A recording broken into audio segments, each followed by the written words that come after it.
오늘 리뷰에서 다뤄볼 제품은 지난번 UV 필터에 이은 겐코 프로1D 플러스 인스턴트 액션 자석 필터 CPL 필터 편입니다. UV 필터 편은 상단에서 참고를 해주시기 바라고, 이번에는 자석 필터의 CPL 필터입니다. 네, 패키지는 되게 이렇게 핑크핑크하게 사진 기자재답지 않게 이렇게 되게 좀 핑크핑크하죠. UV는 이런 색깔입니다. PL은 되게 핑크핑크한 버전이고, 역시나 이렇게 같은 어댑터링을 사용하여 어댑터링 위에 이 자석 필터 CPL을 장착하는 방식입니다. 그러면 박스를 한번 열어보도록 하겠습니다.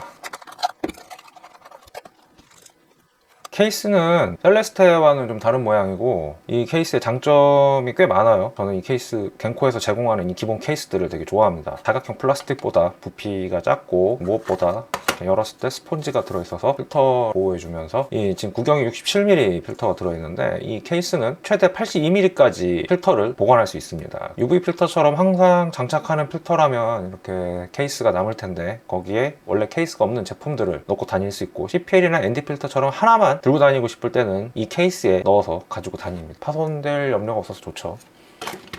CPL 필터는 이렇게 생겼습니다. 무척 이렇게 얇은 편이고, CPL인데 되게 얇죠. 블랙 아노다이징 처리가 되어 있고, 이 주변부는 살짝 좀 까끌까끌한, 매끄럽지만 요 위에 부분이 까끌까끌해서 이렇게 잡고 돌렸을 때 미끄러지지 않을 것 같습니다. 그리고 역시 편광 효과를 얻기 위해서 좀 어둡죠. 겐코 셀레스테와 똑같이 한 스탑 정도가 어두워집니다. 보통 CPL은 ND4 필터처럼 두 스탑 정도가 어두워지는 게 정석이었는데, 요새는 코팅 기술의 발전으로 인해서 한 스탑 정도면 충분히 편광 효과를 얻을 수 있습니다. 특별히 뭐 이렇게 더 이야기할 게 없는 게, CPL은 이게 기능성 필터이기 때문에 생긴 거는 뭐 이렇게 난반사가 일어나지 않게 까맣게 무광으로 처리된 것만 해도 괜찮죠. 그리고 상당히 가볍습니다. 알루미늄 재질이라 가볍고, 굳이 황동을 사용하지 않아도 알루미늄이 더 가볍고 튼튼하죠. 그렇다면 이 CPL 필터를 렌즈에 장착을 해보도록 하겠습니다. 먼저 이렇게 어댑터링을 열어야죠. 어댑터링은 UV 편에서 보셨다시피 박스가 아닌 비닐에 들어있습니다. 아무것도 안 들어있죠. 탐론 1728 렌즈입니다. 현재는 겐코 셀레스테 필터가 장착이 되어 있고요. CPL로 갈아 끼기 위해서는 이 스크류를 갈아야 합니다. 항상 이렇게 빼고, 여태까지 이 스크류 방식의 필터가 생긴 이후로 쭉 변함이 없죠. 몇십 년 동안 이렇게 한참을 돌려서 필터를 빼고 다시 새로운 필터를 끼고, 근데 이 교환하는 과정에서 이렇게 양손이 자유롭지 못하다는 단점이 있고, 겨울철엔 이걸 돌리다 빠뜨릴 수도 있습니다. 그러니까 아무래도 좀 불편하죠. 그래서 렌즈 필터 교체가 귀찮다 해서 UV 필터 위에 다른 필터를 쓰시는 분도 계신데, 웬만하면 교체하시는 걸 권장합니다. 귀찮으시면 이렇게 오늘의 리뷰품인 자석 필터를 사용하시면 되고요. 자석 필터 사용법은 간단하다. 맨 처음에 이렇게 소대가 되는 어댑터링만 끼워주면 됩니다. 그리고 바로 자석 필터 끝. 그럼 이렇게 돌리면 편광 효과가 나옵니다. 참 쉽죠? 저도 처음엔 좀 긴가민가 했던 게, 이 자석이 과연 잘 붙어 있겠냐라는 거였는데, 지금 제 손을 보시다시피 자력이 꽤 있어서 이 좀 힘을 줘서 떼야 됩니다. 그러니까 웬만해서 이렇게 흔들어서는 당연히 떨어질 일이 없다는 이야기가 되겠죠. 이 CPL 필터 하나로는 왜 편리한지 감이 안 오실 수 있으니까 UV 필터와 함께 교체하는 모습을 보여드리도록 하겠습니다. 일반적으로 필터를 사용을 할 땐 먼저 UV 필터를 보통 장착을 하고 사용을 합니다. 이렇게 필터를 사용을 하다가 교체를 해야 될 때 이렇게 빼고 필터를 끼우고 내려놓고, 다시 UV 필터로 교체를 할 때 이렇게 나사선이 안 맞아서 돌아간 줄 알았는데 떨어지는 경우가 종종 있었습니다. 이렇게 사용을 하면 굉장히 불편하죠. 심지어 지금은 제가 이렇게 책상 위에서 하는 거라서 필터를 꺼내놓고 하기 때문에 편하게 교체를 할 수 있었는데, 필드에서 한다 그러면 이게 좀 교체가 엄청 불편합니다. 보통은 이렇게 일반적으로 필터 케이스에 필터를 가지고 다니죠. 먼저 UV 필터를 빼서 손에 쥐고 있다가 지금 이렇게 꺼내서 이 필터를 빼서 다시 이렇게 넣고, 종이도 거추장스럽죠. 이렇게 해야 되는데, 이럴 때 진짜 불편한 게, 놓을 데가 없다거나 이 주머니가 없다거나 날이 추워갖고 손을 쓰기 불편할 때 정말 하기 싫습니다. 이게 그 정도로 무척 불편하죠. 단순히 이 필터를 CPL로 생각했을 때 하늘을 좀 파랗게 찍고 싶거나, 아니면 반사광을 제거하고 싶어서 필터를 교체를 하는데 이렇게 불편하면 아무래도 교체를 하기 싫죠. 근데 자석 필터는 좀 다릅니다. 먼저 어댑터링을 장착을 해주고, 어댑터링이 매우 얇습니다. 바로 UV 필터를 철컥, 그리고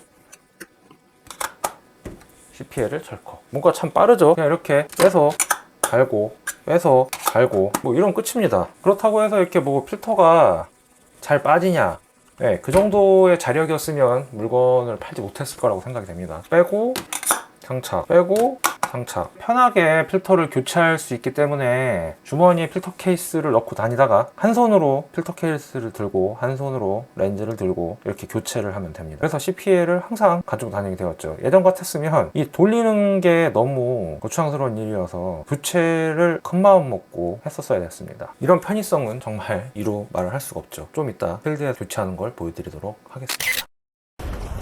먼저 그냥 카메라 이렇게 쥐고 필터 케이스를 연 다음 UV 필터를 빼고 CPL 필터를 끼우고 끝. 카메라를 거치하지 않고도 이렇게 쉽게 사용을 할 수 있습니다.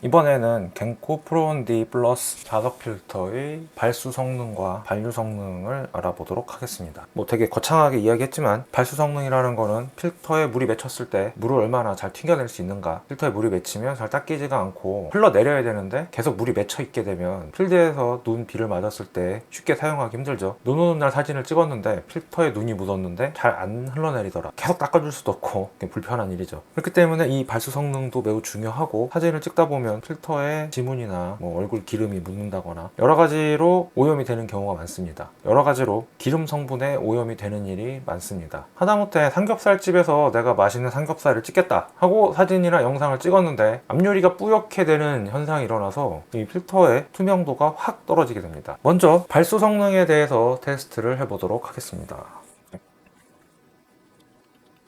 물 대신 점안액을 한번 뿌려보았습니다.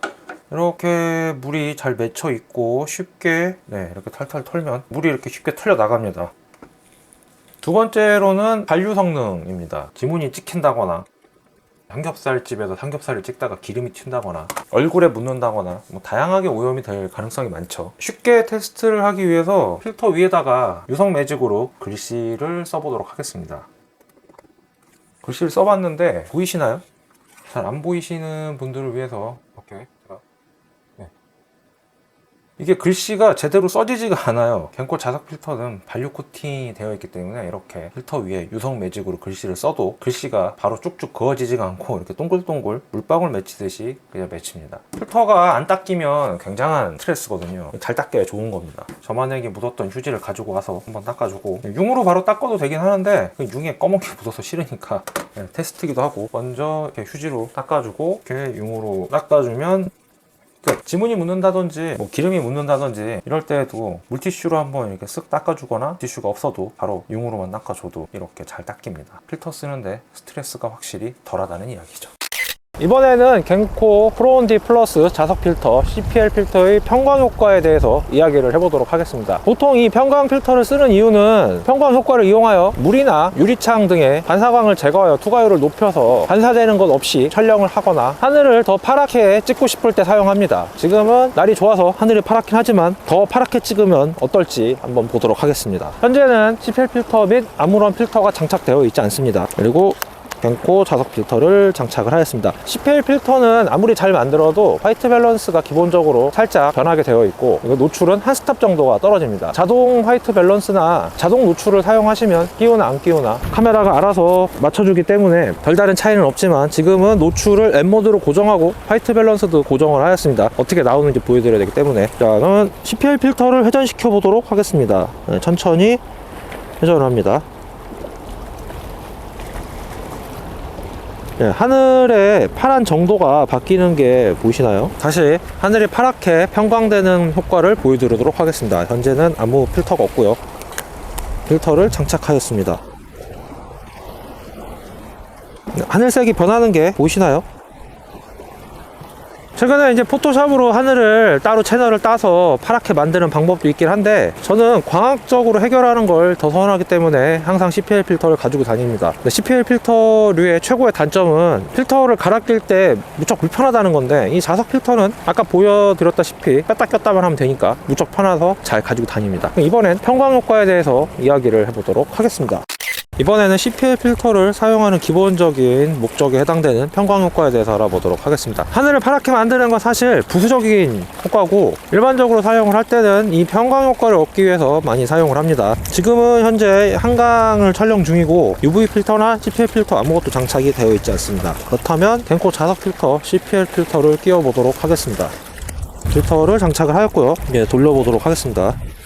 자, 이렇게 하면 반사광이 많아져서 오히려 물에 하늘이 비치는 게 보이시죠? 그리고 필터를 이렇게 돌리면 반사광이 제거가 돼서 물속이 이렇게 깨끗하게 보입니다. 그러니까 이게 장착 후고, 장착 전엔 이렇게 반사되는 게 많죠. 그리고 장착을 하면 이렇게 투명하게 물속이 보이게 됩니다. 오늘 리뷰는 여기까지고, 다음번엔 가변 핸들을 갖고 리뷰를 해보도록 하겠습니다. 감사합니다.